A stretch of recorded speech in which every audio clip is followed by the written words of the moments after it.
అందరికీ నమస్కారం.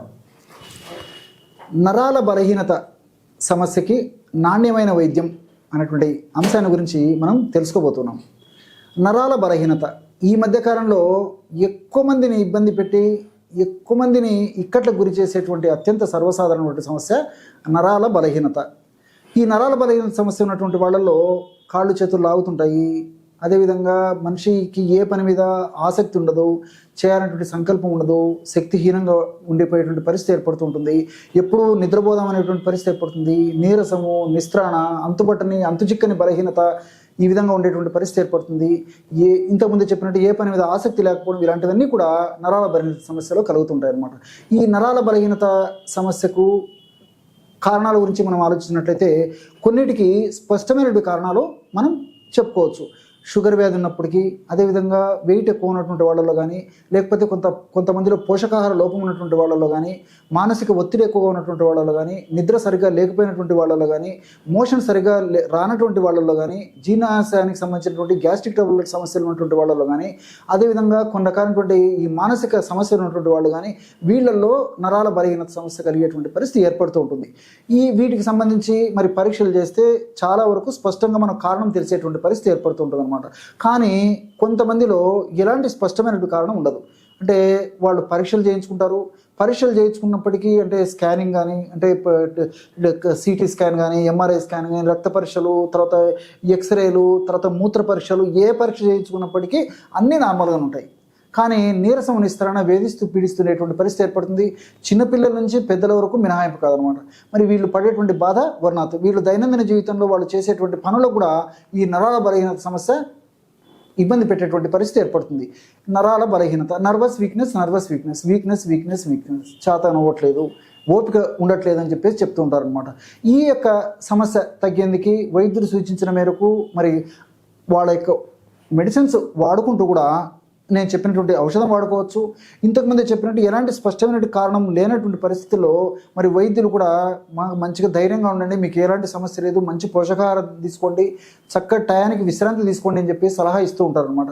మరి స్పష్టంగా తెలిసినటువంటి కారణాల వల్ల కానీ, స్పష్టంగా తెలియనటువంటి కారణాల వల్ల కానీ ఈ నరాల బలహీనత సమస్య ఉన్నటువంటి వాళ్ళలో ఇప్పుడు మనం చెప్పుకోవేటువంటి ఔషధం చాలా సమర్థవంతంగా పనిచేస్తుంది. ఈ యొక్క ఔషధం వాడడం వల్ల మరి కీళ్ళ నొప్పులు ఉన్నటువంటి సమస్య నుంచి బయటపడేదానికి అవకాశం ఉంటుంది. కండరాల నొప్పులు తగ్గిపోయేటువంటి పరిస్థితి ఏర్పడుతుంది. అదేవిధంగా మరి రక్తక్రియలో పాల్గొన్నప్పుడు కొంతమంది చాలా నీరసం, నిస్త్రాణకు గురయ్యేటువంటి పరిస్థితి ఏర్పడి శృంగార కార్యక్రమం అయిన తర్వాత కొంతమందిలో 2 రోజులు, 3 రోజులు, వారం 10 రోజులు కూడా నీరసం, నిస్త్రాణ బలహీనత ఉండేటువంటి పరిస్థితులు ఏర్పడుతుంటాయి. అలాంటి వాళ్ళు కూడా ఇప్పుడు మనం చెప్పుకోబోయేటువంటి ఔషధం చాలా సమర్థవంతంగా పనిచేస్తుంది. కాబట్టి ఏ రకమైనటువంటి బలహీనత, వీక్నెస్ ఉన్నా, నరాలకు సంబంధించిన వీక్నెస్ ఉన్నా ఇప్పుడు మనం చెప్పుకోబోయేటువంటి ఔషధం చాలా అద్భుతంగా పనిచేస్తుంది. ఆ ఔషధం ఎలా తయారు చేసుకోవాలంటే అశ్వగంధ చూర్ణం ఒక 100 గ్రాములు తీసుకోండి. ఆవు పాలతో శుద్ధి చేసినటువంటి అశ్వగంధ చూర్ణం దొరికేట్లయితే మీరు విచారించి అది తీసుకుంటే మరీ మంచిదనమాట. 100 గ్రాములు అశ్వగంధ చూర్ణం తీసుకోండి. రెండవది బాగా నిదానంగా రాసుకోండి. చాలామందికి ఈ యొక్క ఔషధం పేరు తెలిసి ఉండకపోవచ్చు కాబట్టి మరీ నిదానంగా చెప్తున్నాను అనమాట. మగసిరి గడ్డల చూర్ణం. మగ అంటే మగవాళ్ళు, పురుషులు. సిరి అంటే ఈ సంపద, అంటే మగవాళ్లకు పౌష్టికరంగా పనిచేసేటువంటి, మగవాళ్లకు ముఖ్యంగా ఆరోగ్యానికి సంబంధించినటువంటి, ముఖ్యంగా నరాలకు సంబంధించినటువంటి బలహీనతను తొలగించేటువంటి అద్భుతమైనటువంటి రసాయన ఔషధ గుణాలు ఉండడం చేత దీన్ని మగసిరి గడ్డలు అనేటువంటి పేరుతో, మగసిరి గడ్డల మొక్క అనేటువంటి పేరుతో పిలుస్తుంటారు అనమాట.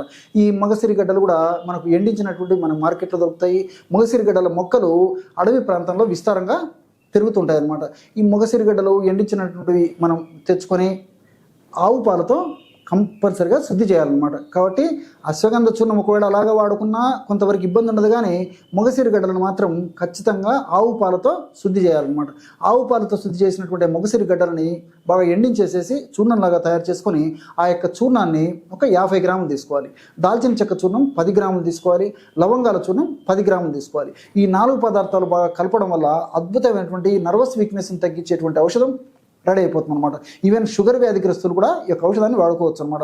షుగర్ వ్యాధిగ్రస్తులు కూడా ఈ నరాల బలహీనత చాలా మందిలో చాలా ఇబ్బంది పెట్టేటువంటి పరిస్థితి ఉంటుంటుంది కాబట్టి వాళ్ళు కూడా వాడుకోవచ్చు. ఈ విధంగా తయారు చేసుకున్నటువంటి ఔషధాన్ని ఒక గాజు సీసాలో నిల్వంచుకొని రోజు రాత్రి పడుకునేటప్పుడు తేనె వాడదగినటువంటి వాళ్ళందరూ కూడా 1/2 టీ స్పూన్ పౌడర్ని తగినంత తేనె తీసుకోవచ్చు.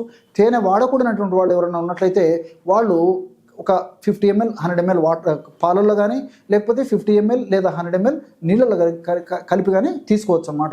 ఇదా ఎవరికి ఎలా వీలైతే అలాగ తీసుకోవడం వల్ల సమర్థవంతమైన ఫలితాలు కలుగుతాయి. మరి చిన్న పిల్లల విషయానికి వస్తే 4-5 సంవత్సరాలు 7-10 సంవత్సరాలు, ముఖ్యంగా 7-8 సంవత్సరాలు దాటినటువంటి పిల్లల్లో ఈ యొక్క సమస్య ఉన్నప్పుడు వాళ్ళు ఒక 3-4 చిటికెల పొడి, అంటే చిటిక అంటే తెలుసు కదా, పించ్ అంట అనమాట, 3 or 4 pinches ఈ యొక్క పౌడర్ని తేనెతో కానీ లేకపోతే పాలతో కానీ లేకపోతే నీళ్ళతో కూడా రాత్రిపూట తీసుకుంటే సరిపోతుంది. కాబట్టి పెద్ద వయసు వాళ్ళందరూ కూడా నేను చెప్పినటువంటి పద్ధతిలో 1/2 teaspoon వాడాలి. చిన్నపిల్లలు ముఖ్యంగా 7-8 సంవత్సరాలు దాటినటువంటి పిల్లలే వాడుకోవాల్సిన పరిస్థితి ఉంటుంది. కాబట్టి ఆ వయసు దాటినటువంటి పిల్లలు నేను చెప్పినటువంటి ప్రమాణంలో వాడుకుంటే సరిపోతుంది. ఆయుర్వేద, గిరిజన మూలిక మరియు పారంపర వైద్యం చేసే ప్రతి ఒక్కరూ మా ఛానల్ ద్వారా మీ విద్యను ప్రజలకు తెలపాలనుకుంటే మా నంబర్కి కాల్ లేదా వాట్సాప్ చేయండి. మీ దగ్గర ఉన్న ఆయుర్వేద మరియు హెర్బల్ ప్రొడక్ట్స్లను మా ఛానల్ ద్వారా ప్రజల్లోకి తీసుకువెళ్తాం. వీడియో కనుక మీకు నచ్చినట్లయితే లైక్ చేయండి, షేర్ చేయండి. మరిన్ని వీడియోస్ కోసం మా ఛానల్ని సబ్స్క్రైబ్ చేయండి. మీ అభిప్రాయాలు మాకు కామెంట్స్ రూపంలో చెప్పండి. మరిన్ని వీడియోస్ కోసం మా ఛానల్ని సబ్స్క్రైబ్ చేయండి.